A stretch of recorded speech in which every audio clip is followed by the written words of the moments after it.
బహుమానం ఉంది. హల్లెలూయా, హల్లెలూయా. గర్భఫలము దేవుడిచ్చు బహుమానము, దేవుడే ఇచ్చేదండి ప్రియులారా. అయితే ప్రియులారా, దీనికంటే ముందుగా మనుషులు అందరూ రక్షణ పొందాలని దేవుడు ఆశపడుతున్నాడు. నేను పుట్టుకతో క్రైస్తవుని కాదు, పూజలు పునస్కారాలు చేసి గుళ్ళు గోపురాలు తిరిగి అన్ని చోట్ల గుండు కొట్టించుకొని తిరిగిన వాడిని. యేసు ప్రభు దేవుడు అంటే నమ్మని వాడిని నేను ఒకప్పుడు. యేసు ప్రభు దేవుడండి, యేసు ప్రభు నిజ దేవుడండి నమ్ముకోండి అంటే నమ్మని వాడిని నేను. సేవకుల్ని తిట్టిన వాడిని, సేవకుల్ని దూషించిన వాడిని.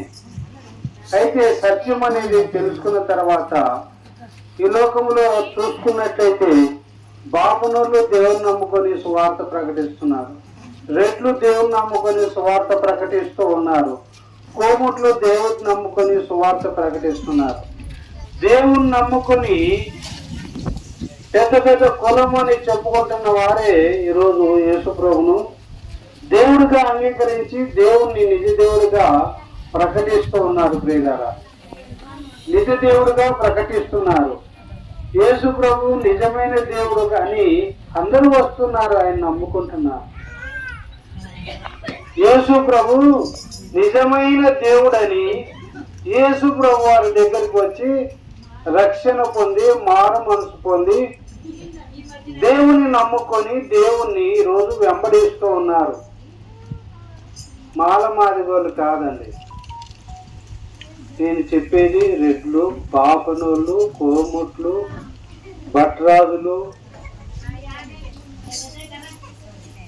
ఇంకా ఎంతో మంది అందరూ దేవుని నమ్ముకొని వాళ్ళే సువార్త ప్రకటిస్తున్నారు. మన వాళ్ళ కంటే వాళ్ళే సువార్తను ప్రకటిస్తున్నారు. ఏంటి సువార్త అంటే యేసు ప్రభు మానవుడిగా ఈ లోకంలోనికి వచ్చి మానవులు అందరూ పాపము చేశారు కాబట్టి ఆ పాపాలకు ప్రాయశ్చిత్తము చేయడానికి యేసు ప్రభు గారు కల్వరి శిలువలో చనిపోయినాడు. చనిపోయి సమాధి చేయబడి మూడో దినమున తిరిగి లేచాడన్నది సువార్త. ఇంకా పరిపూర్ణం ఏమవుతుందంటే ఎవరు రక్షించబడతారో, యేసు ప్రభు నిజమైన దేవుడని ఎవరు నమ్ముతారో, నమ్మి బాప్తిసం పొంది రక్షణ పొందుతారో వారు పరలోకము చేర్చబడతారన్నది. ఈ సువార్తను అనేక మంది ఈరోజు బాపున్నోళ్ళు, రెడ్లు, కమ్మలు, రాజులు, భట్రాజులు, నేషులు, పద్మశాలు వీళ్ళు వాళ్ళని కాదు ప్రియులారా, అందరూ ఈరోజు రక్షణ పొంది సేవకులుగా అయి వాళ్ళే సువార్త ప్రకటిస్తున్నారు. వాళ్ళే ఈరోజు సువార్త ఎక్కువగా ప్రకటిస్తూ ఉన్నారు. ప్రియులారా, వింటున్నారా? ఎక్కువగా వాళ్ళే, మనకంటే వాళ్ళే ఎక్కువగా దేవుని గురించి ప్రకటిస్తున్నారు.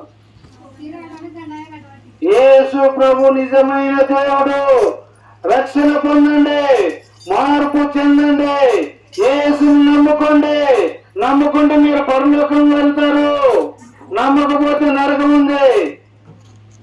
మందు ఈ ఎండకే తట్టుకోలేకపోతున్నాం కదండి. తట్టుకుంటున్నాం మనం, ఎండకు నిలబడతామో గంట సేపు, దెబ్బకు చచ్చిపోతారు. ఇప్పుడు చాలా మంది చచ్చిపోతారు తెలుసా ఈ ఎండకు. మరి ఆ అగ్నిగుండాలు మనం తట్టుకోగలుగుతామా? వీళ్ళు అది తప్పించుకోవడానికే దేవుడు ఈ లోకములో రక్షణ సువార్తను మనకు దేవుడు ప్రకటిస్తూ ఉన్నాడు. ఈరోజు నేనైతే ఏకంగా పాత్రలను కొట్టనీకి పోయేవాడిని. నేనైతే యేసు ప్రభు దేవుడు అంటాడు, మా దేవుడు అని దేవుడు కాదంటే వీడు ఎంత పొగురు వీనికి అని కొట్టడానికి వెళ్ళేవాడిని. తర్వాత దేవుని రక్షణ పొంది నిజమైన దేవుడిని యేసు ప్రభు గారు తెలుసుకున్న తర్వాత ఆ పాస్టర్ల దగ్గరికి వెళ్ళి క్షమాపణ చేశాను. అయ్యా నన్ను క్షమించండి, మిమ్మల్ని చాలా దూషించాను, నన్ను క్షమించండి అని క్షమాపణ అడిగారు. ప్రియులారా, అయితే ఈ రక్షణ బర్త్డే రోజు ఏడిపించకూడదు. రచన ఇక్కడ చూడు, రచన రచన, హలో రచన, బాగున్నావా? నీదే బర్త్డే, నీ కోసం అందరూ వచ్చినారు మా అమ్మాయి కూడా, నీ కోసం వచ్చినారు అందరూ. మీ అమ్మమ్మ వచ్చింది చూడు, అదిగో మీ అమ్మమ్మ వచ్చింది చూడు. మీ తాత ఏది కనబడలే, కాలేదా? లేదా? బైబిల్లో బర్త్డే జరుపుకున్న వాళ్ళు 2 రాజులు ఉన్నారండి.